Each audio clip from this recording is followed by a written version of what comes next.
Okay, so obviously this is the review for the final two episodes of Star Wars Obi-Wan Kenobi. The Ms. Marvel review will probably be up on Friday. I've gotten to it a little bit later than usual. I had a busy day, just nothing too big. Also, again, these are going to be kind of spoiler heavy, and also there's not going to be a lot of pictures for episode 6, unfortunately. It was kind of hard to get everything up in just a reasonable amount of time, so unfortunately you're going to get some recycled shots from episode 5.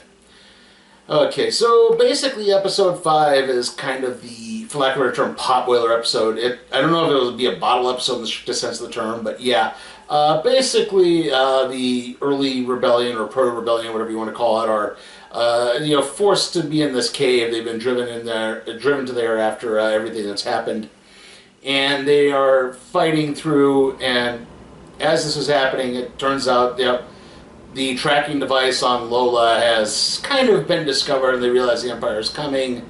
Added to that, Lola has disabled the doors, so they can't just blast out and take off as quickly as they can, so now they have to stand behind and fight. Leia does eventually recognize what's happened with Lola and manages to get the tracking device out, so that storyline really wrapped itself up rather quickly.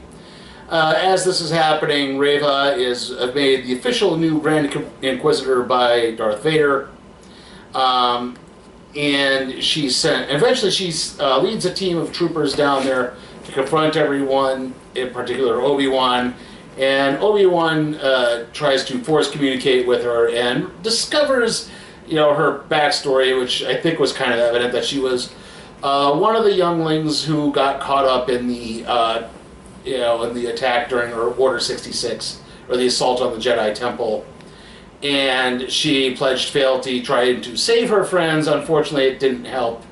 And, she has actually carried this grudge ever since. She's actually plotting to eventually try to usurp Vader and get her revenge. And we'll see how that pays out. As this is happening, they're finally getting to the troopers, break through. They are storming into there. Tala is doing her best to fight. And several others are trying their best to fight off.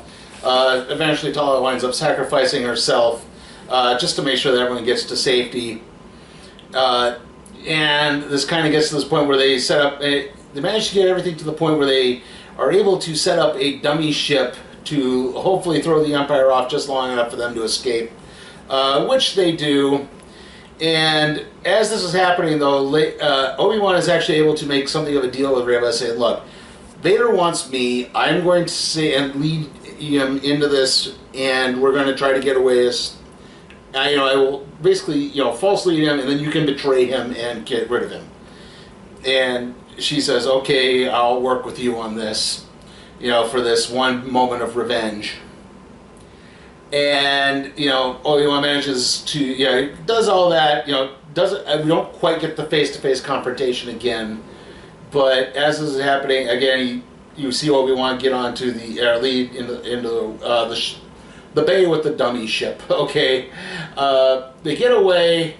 Reva plots to attack Vader, but then he immediately stops her. He doesn't even use his lightsaber. He grabs hers, breaks it, and grabs it, splits it in two, uses it to fight her off. She tries. He goes the whole time, and he grabs her with the Force. And he goes like, "Did you really think I didn't know you were plotting this? I mean, come on. I have known who you are this whole time. I've known everything. Oh, also, that Grand Inquisitor you killed, he's actually alive. Again, we knew about this the whole time. We expected you to do this, and now you're getting your comeuppance." And runs her through with the lightsaber. They leave. They go pursue Obi-Wan again. And as this is happening, it turns out that because Kumail Nanjiani's character, God, I keep forgetting his name. Not Sofin. Shoot. Haja. Yeah, sorry. Haja was there, and just in case Obi-Wan didn't make it back to the ship in time, he gave him, the IDs to say, like, "Hey, get to Bail Organa, take her there, show him this. Everything should be good once you get to Alderaan." And it turns out Haja dropped it, and what it was the holo message that mentioned Luke on Tatooine and the Lars farm and everything. So Reva sees this as, the Empire leaves, and that's kind of how the episode ends. And like I said, I don't know if this really qualifies as a bottle episode, but it's definitely a pretty good one. It does a good job of setting up the stage for the big finale and how that's going to work. So, like I said, this episode I'm going to give an A. It's got some good action points. Wraps up a couple of quick plot threads very quickly, I think, so that they're, I mean, I guess you could maybe argue that eliminates the tension, but other than that, I think there's some really good instances of some good, decent twists, some nice high action points. It's really fun. This has been a really good miniseries so far. So yeah, that's why I'm giving it an A. It's Darth Vader, watch out! And he's got a lightsaber. It's Kenner's Star Wars action figures, each sold separately. I got you now, Ben Kenobi. With R2-D2 and C-3PO. There's even Chewbacca and Han Solo. Someone's coming, Chewie. Who's there? It's Princess Leia and Luke Skywalker. Now I know the Force is with us. Darth Vader, R2-D2, C-3PO, and other Kenner Star Wars action figures, each sold separately. Alright, it's the final episode of the Star Wars Obi-Wan Kenobi miniseries, and unfortunately this one to me was just kind of the clunker episode. It wasn't bad, but there's just a couple of weird points that happened. First and foremost, there's dual plots in this. First is Reva, who somehow gets to Tatooine in a day or so. How exactly? She was run through by a lightsaber. She was clearly injured. Where did she even get a ship to do that? Trying to track down the Lars family, and it leads to a big square off with the Larses and a shootout in the farm. And the other is Obi-Wan, who elects to leave the Proto-Rebellion to lead Vader away because he knows Vader wants him. So leads Vader to an abandoned planet where we get the climactic second to last battle between the two. And like I said, it's not bad. The battle itself is really well done. It's really intense and action-packed, and we not only get Vader fighting with a lightsaber one-handed throughout most of it, then using their force powers, Obi-Wan tries, because they're fighting amongst these big stone pillars that are all over the place. Obi-Wan tries to topple one of them onto Vader, but Vader blocks it, and then he throws it back at Obi-Wan, and then Vader actually causes an earthquake, which causes Obi-Wan to fall into a chasm.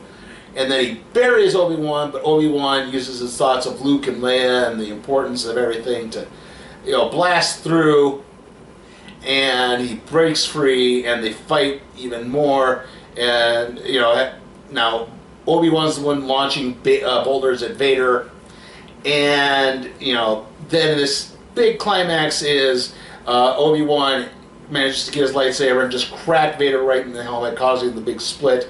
And if you recall, when Vader is unmasked during Return of the Jedi, he has the scar just above his eye here, and that's where that comes from. And that kind of leads to the point where finally he sees Anakin in the mask, and he reaches out, and Vader basically says, "Anakin Skywalker is dead. I killed him." And Obi-Wan says, "Well, I'm done here," because Vader's support system has been kind of damaged, so he can't move as well. So, Obi-Wan is content to just leave at this point, and he does. Sort of said, "Well, I can't save him. There's no way that can be done." And he gets back to his ship. He starts to take off, and he's saying that he's able to sense Reva at the Lars farm again. How did this happen? And he blasts off to get back to Tatooine again in a minute. And I know they have light speed travel, but it seems like, wow, they moved way too fast to be getting there at that.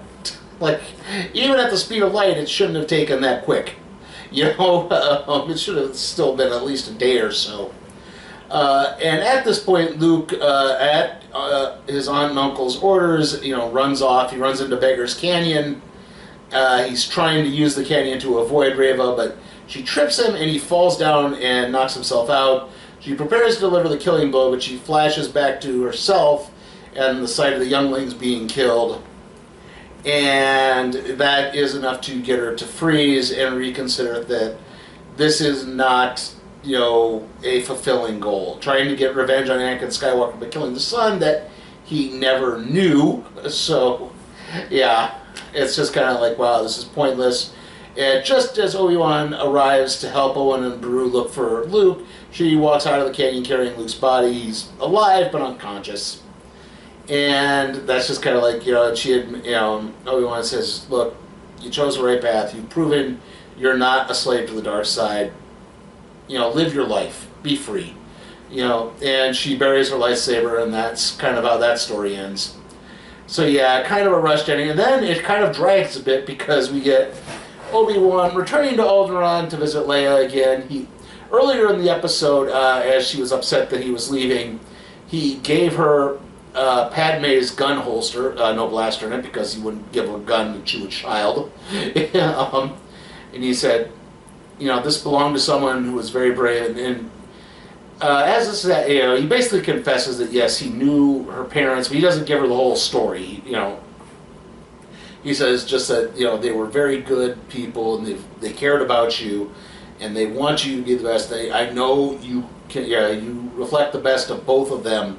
You're going to be a great person, and so it's not that he's learned to not be entirely reliant on Luke saving the day, as probably was the best idea there, because Leia in Star Wars is probably every bit as important a character as Luke. Yeah, I mean, remember, Leia is basically leading the rebellion at the beginning of the beginning, episode 4. She's, in charge of everything. She's in a place of command. She's highly respected at that point, even at her age. Luke is just this idealistic farm kid who wants to fight, wants to be a great pilot, and, wants to emulate his father. And when he discovers that he's a Jedi, wants to go down that path. But again, it's like Leia's, the smart one, for lack of a better term. She has her ideals, but she knows to temper them for the right means, basically. So, yeah, again, I kind of like the idea of, hey, don't put all your eggs in one basket. Try to balance this out. And even then, when he visits Laura's family one last time, he says, he tells them, like, look, I'll keep my distance. There might come, you were right. Luke needs to be a kid. He needs to not grow up with this knowledge and this weight. He needs to try to be free so that he can come to this at his own time. And Owen, kind of relents, but he says, hey, do you want to talk with him for a little bit? And, he does kind of give permission to do some things, but, you wonder how long that lasted. And as Obi-Wan leaves, earlier in the episode, he had reached out to Qui-Gon in the Force, and finally, Qui-Gon's Force Ghost arrives. He says, you're finally at the point now where you can really start focusing on this, and I'm going to start teaching you now. And that's kind of how the thing ends. Like I said, this wasn't bad. I just thought, it dragged really a bit towards the end. It was a little rushed early on. So, and again, boy, light-speed travel is apparently faster than light-speed travel, because it really shouldn't be taking that long for them to... Again, the time discrepancies just doesn't seem to make a lot of sense. And some odd dangling plot threads. But still, like I said, this isn't bad. Great, enjoyable action sequences. A decent story arc for everyone. I am going to give this a B. Like I said, I can't quite give it a full A. But yeah, it was still enjoyable. It just, had some parts that, gnaw at my neck, for lack of a better term. So, yeah, that's what I saw in that. So, B. Star Wars! Get ready for the adventure of a lifetime with Micro Machines Star Wars transforming action sets. Just like in the movies. With Luke Skywalker, Darth Vader, and all the Micro Machines Star Wars figures. It's Darth Vader! I will freeze your body in carbonite forever, Han Solo. Not so fast. You're next, Luke Skywalker. Star Wars action! May the Force be with you. Think big, play small. Micro Machines. New Star Wars transforming action sets, each sold separately. You put them together. New from Micro Machines. Okay, so obviously I'm shooting this on Wednesday. In all likelihood, it's going to be up on Thursday. I'm going to shoot the Ms. Marvel episode reviews after this, and that'll probably be up on Friday, with Saturday being the random trade review on American Century Volume 1. I want to try to take as much time Thursday to get that edited. It's all ready to go. It's just I need to edit it together. And the next movie review is going to be Minions Rise of Gru. Also, AEW Forbidden Door will be up on Monday. See you all next time.